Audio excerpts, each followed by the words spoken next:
తెలుగుదేశం వైసీపీకి సంబంధించిన అనుకూల మీడియాల వ్యవహారం ఎట్లా ఉంటుందంటే వాళ్ళ పని ఏంటంటే అవతల పక్షం నాయకుడు, ప్రధాన నాయకుడు, ముఖ్య నాయకుడు లేదా మిగిలినటువంటి ద్వితీయ శ్రేణి నాయకులు, ప్రథమ శ్రేణి నాయకులు ఎవరైనా ఎటువంటి తప్పులు చేస్తారో దాన్ని పట్టుకుందాం, దానికి సంబంధించి గోల చేద్దాం, మీడియాలో ఎక్కువగా ప్రొజెక్ట్ చేద్దామని ఎగబడుతూ ఉంటారు. పెద్ద పెద్ద తప్పులైతే భారీగా కవరేజ్ ఇస్తారు. అదే వాళ్ళకి సంబంధించినటువంటి మీడియా వాళ్ళు అయితే దాని గురించి కనీసం మెన్షన్ కూడా చేయరు, లేదా కవరింగ్ చేయడమో, డీవియేట్ చేయడమో, వ్యవహారాన్ని డైవర్ట్ చేయడమో, ఈ రకమైనటువంటి అంశంతో బిజీగా ఉంటారు. సో ఆంధ్రప్రదేశ్లో అన్ని మీడియా సంస్థలు కూడా ఇటువైపు అటువైపు నిలబడేటువంటి పరిస్థితి తప్ప ఇంకొక రకమైన అవకాశం లేదు.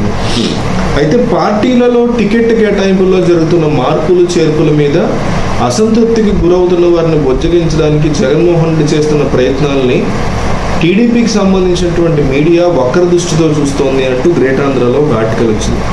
దాన్ని మనం ఒకసారి విశ్లేషించే ప్రయత్నం చేద్దాం. అసెంబ్లీలో అసంతృప్త ఎమ్మెల్యేల కొందరితో ముఖ్యమంత్రి జగన్మోహన్ రెడ్డి ప్రత్యేకంగా మాట్లాడారు.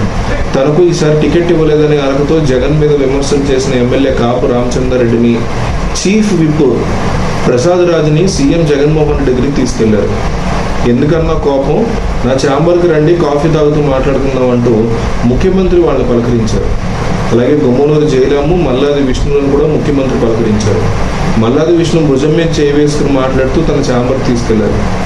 అన్నిటికీ మించి కొన్ని పరిస్థితుల వల్ల టికెట్ల కేటాయింపుల వల్ల ఇవ్వాల్సి వచ్చిందని ముఖ్యమంత్రి పార్టీలో వారి విలువల్ని అన్యాపదేశంగా తెలియజేస్తూ క్లియర్ కట్గా ఎక్స్ప్లెయిన్ చేశారట. సాధారణంగా పార్టీలో టికెట్ కేటాయింపు సమయంలో నాయకులకు అసంతృప్తి ఏర్పడితే వారిని భుజగించడానికి కీలక స్థానాల్లో ఉన్నవాళ్ళు, అంటే నేరుగా ముఖ్యమంత్రి అభ్యర్థి ముఖ్యమంత్రి దిగేటువంటి పరిస్థితి ఉండదు. అయితే కీలక స్థానాల్లో ఉన్నవారు ప్రయత్నించడం సహజంగా జరుగుతూ ఉంటుంది. అదే పని జగన్ కూడా చేశారు.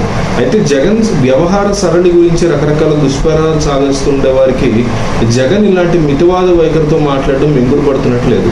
పార్టీని కాపాడుకోవడానికి జగన్ ఈ రకమైనటువంటి బొజ్జగింపు ప్రయత్నాలు చేస్తున్నారు అంటూ తెలుగుదేశం పార్టీకి సంబంధించిన శ్రేణులు ప్రచారం చేస్తున్నాయి. అందులో కూడా నిజం లేకపోలేదు. నిజంగా తన పార్టీలో సిట్టింగ్ ఎమ్మెల్యేకి టికెట్ ఇవ్వకుండా వేరే వాళ్ళకి ఇచ్చినప్పుడు, వాళ్ళు పార్టీ మారకూడదు, తన పార్టీలోనే ఉండాలి అనుకున్నప్పుడు బొజ్జగింపులు చేపట్టడంలో కూడా తప్పేమీ లేదు. దాని గురించి కూడా వైసీపీకి సంబంధించినటువంటి మీడియా అంత కంగారు పడిపోయి అంత భయపడకపోవాల్సిన అవసరం లేదు. అట్లాగే తెలుగుదేశం పార్టీ మీడియా కూడా దిక్కు దివాణం లేక వీళ్ళని బతిమాడుకుంటున్నారు అనేటువంటి ఫీలింగ్స్ కూడా ఇవ్వడం సరైనటువంటి పద్ధతి కాదు.